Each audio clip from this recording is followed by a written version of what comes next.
नमस्कार, एकमत पोस्ट में आपका स्वागत है। मैं हूं सर्वेश कुकरा। इस वक्त मेरे साथ आस के राष्ट्रीय अध्यक्ष हैं, आस बोले तो आम आदमी स्वाभिमान के राष्ट्रीय अध्यक्ष रमेश रोहिला संकल्प हैं, और इनसे आज बातचीत करेंगे। काफ़ी सारे मुद्दे थे और ख़ास तौर पर युवाओं की, किसानों की, शिक्षा नीति की और मजदूरों की आज बात करेंगे। रमेश जी, सबसे पहले आपका स्वागत है एकमत पोस्ट में। नमस्कार सर्वेश जी, आपका भी बहुत बहुत अभिनंदन। चूँकि आप आम आदमी स्वाभिमान के अध्यक्ष हैं और दुनिया में घूमते रहते हैं, पूरे देश में आप घूमते हैं, लोगों से संपर्क करते हैं, युवाओं से, किसानों में, तो सबसे पहला सवाल ये है कि आज का जो युवा है हमारे देश का, वो कहाँ जा रहा है? युवाओं को क्या समस्याएं आ रही हैं? बेरोज़गारी बहुत ज़्यादा हो रही है, इसको आप कैसे देखते हैं? सर्वेश जी, युवाओं के ऊपर आज तक देश में कोई ऐसी सशक्त नीति नहीं बनी जिससे मान लो युवा संतुष्टि अनुभव करें। अभी शिक्षा से ही ले लो आप, शिक्षा पे कोई ऐसी ठोस नीति नहीं है हमारे देश में। जो अंग्रेज़ों की शिक्षा नीति थी उसी को आज शिक्षा नीति के तहत जारी रखा गया है, जो एक बहुत बड़ी खामी है इस देश के लिए। और लॉकडाउन में तो खास करके शिक्षा की जो प्रणाली है वो सारी की सारी बदल गई है। तो आने वाले दिनों में आप क्या देखते हैं? शिक्षा का स्तर उठ पाएगा, वहीं है, नीचे चला जाएगा? उसको आप कैसे जोड़ के देखते हैं? सर्वेश जी, ये ऑनलाइन जो शिक्षा प्रणाली है वो कभी भी क्लासरूम का विकल्प नहीं हो सकती। अभी जैसे हम न्यूज़पेपर में, इलेक्ट्रॉनिक मीडिया में देख रहे हैं कि बच्चों को काफ़ी हर्डल्स का सामना करना पड़ रहा है।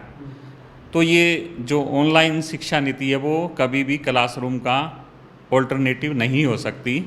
इस पर सरकार को पॉन्डर करना पड़ेगा, एक मीमांसापूर्ण चिंतन करना पड़ेगा कि शिक्षा नीति को कैसे जारी रखा जाए। जैसे और उद्योग धंधे खोले गए हैं, ऐसे ही शिक्षा पर भी सरकार को एक ठोस नीति लेकर आना पड़ेगा, और जो शिक्षा जगत है उसको बचाने के लिए सरकार को जल्दी कोई ना कोई ऐसा ठोस निर्णय लेना चाहिए ताकि शिक्षा नीति को सुचारू रूप से संचालित किया जाए। कुछ तो स्कूल वैसे ही ज़्यादा तरक्की नहीं कर पा रहे थे। कुछ लॉकडाउन में ये बयान आ गए किसी सरकार के लोगों की तरफ से कि आप फीस मत दीजिए, ये मत दीजिए। वो तो स्कूल जो हैं बंद होने के कगार पे आ गए हैं। अगर फीस नहीं देंगे तो स्कूल कैसे चलेंगे? सर्वेश जी, सरकार ने ना लॉकडाउन के दौरान सोशल स्ट्रक्चर को तोड़ने का काम किया है, जो सरकार की तरफ से नहीं होना चाहिए था। विद्यालय और पेरेंट्स का कोऑर्डिनेशन पहले भी बहुत बढ़िया रहा है, वो अपने स्तर पर टैकल कर लेते थे। लेकिन सरकार ने जो अब स्टेटमेंट दी है विभिन्न न्यूज़पेपर के माध्यम से, इलेक्ट्रॉनिक मीडिया के माध्यम से, सरकार ने ना सोशल स्ट्रक्चर को ख़राब करने का काम किया है, और इस पर सरकार को आने वाले समय में चिंतन करना पड़ेगा। मैं तो ये मानता हूँ कि देश के अंदर शिक्षा जगत की ओर से एक बहुत बड़ा आंदोलन सरकार के खिलाफ खड़ा होगा, जिसे सरकार को नज़रअंदाज नहीं कर सकती सरकार। दूसरी बात ये थी कि लॉकडाउन के दौरान हमने भी देखा, काफ़ी आपने महसूस किया होगा, जो श्रमिक थे, जो दूसरे प्रदेशों के श्रमिक यहाँ काम करते थे, वो बड़े बेरुखी में यहाँ से निकले हैं, वो बड़े तंग हाल में यहाँ से निकले हैं और कोई अच्छा एक्सपीरियंस लेके नहीं गए हैं। तो इसका मुझे लगता है कि आगे इंडस्ट्री पे फ़र्क पड़ेगा, वो लौट के नहीं आएंगे। व्यापार धंधों पे इसका जो है एडवर्स इफेक्ट मुझे पड़ता हुआ नज़र आता है। सरकार, ये कहा गया कि सरकार ने उनकी संभाल ठीक से नहीं की।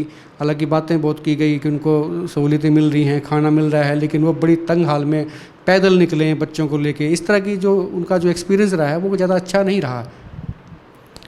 मजदूरों पर भी आज तक इस देश में कोई ठोस नीति नहीं बनी। सरकार को भी लॉकडाउन करने से पहले हर वर्ग के बारे में गहन चिंतन करके मान लो ये स्टेप लिया जाना चाहिए था। अब स्थिति देश की बद से बदतर होती जा रही है, और ऐसी स्थिति में लॉकडाउन को खोल दिया गया। उस समय मान लो क्या बुराई थी, कुछ मान लो 5-7 दिन का टाइम लेके कि जिसको जहाँ पे अपने प्रदेश में जाना है वो आप जा सकते हो। उसके बाद इस लॉकडाउन के स्टेप तो आप ये कह रहे हो कि सरकार फैसला समय पे ठीक से ले नहीं पाई? सरकार यहाँ पे ना दादागिरी सी करना चाहती है एक प्रकार से। इतने बजे प्रधानमंत्री आएगा कि ये डिक्लेयर कर दिया। वो केवल अपनी बात को ऊपर रखने की चेष्टा रहती है। विभिन्न वर्ग के समस्याओं पे चिंतन करने की बजाय एकदम डिक्लेयर करना, ये कहीं पे भी मान लो सरकार के लिए सकारात्मक कदम नहीं था।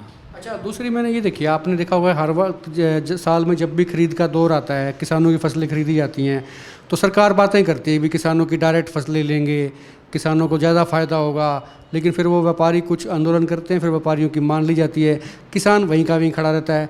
तो किसानों को ऐसा लगता है कि उनकी फसल के वो दाम नहीं मिल रहे हैं जो मिलने चाहिए थे, उसकी जो दशा है वो पहले से भी बदतर हो गई है, कर्ज उसके ऊपर बहुत भारी हो गया है। तो देश का किसान जो है आज वो कंगाली के कगार पे है। सर्वेश जी, इस देश में किसानों पे भी कोई ठोस नीति नहीं बनी है। जब चुनाव का समय आता है, मैक्सिमम पॉलिटिकल पार्टीज ये कहती है कि हम स्वामीनाथन आयोग की रिपोर्ट को लागू करेंगे, और स्वामीनाथन की रिपोर्ट को अगर ठीक से मान लो थोड़ा सा भी लागू किया जाता है तो किसानों को बहुत सी राहत मिल सकती है। लेकिन आजकल तो किसानों और जो आड़ती जिसको बोलते हैं मंडी में जो होते हैं, उनके बीच के सोशल स्ट्रक्चर को भी तोड़ने का काम जारी है, जो कि मान लो किसानों के हित में भी नहीं है और न ही जो मंडी में आड़ती हैं उनके भी हित में नहीं है। सरकार को ऐसा नहीं करना चाहिए, इस पे पुनर्विचार करना पड़ेगा।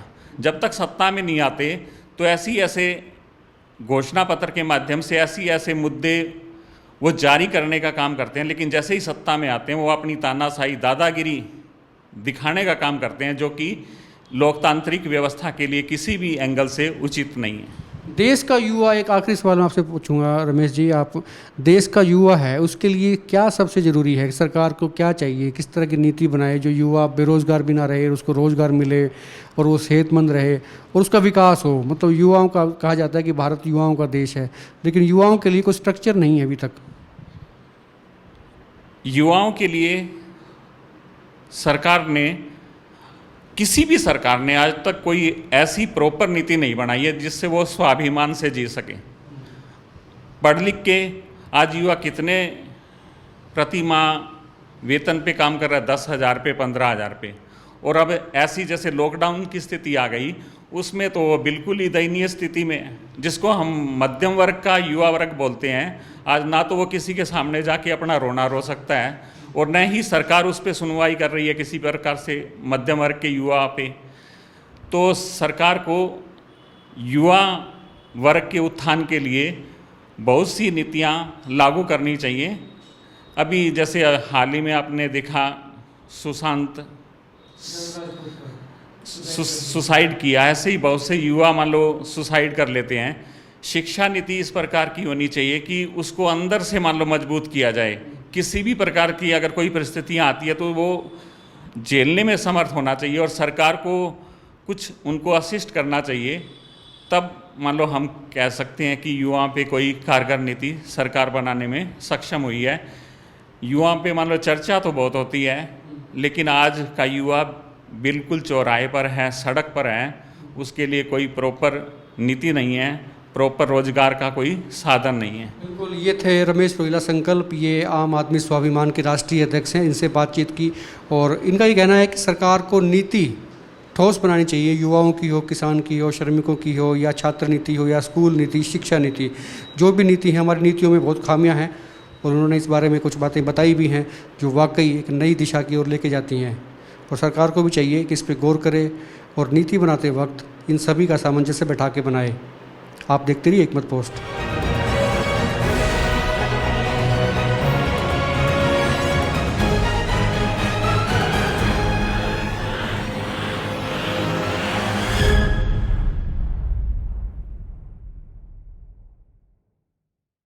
भरोसे का दूसरा नाम बिग स्टोन।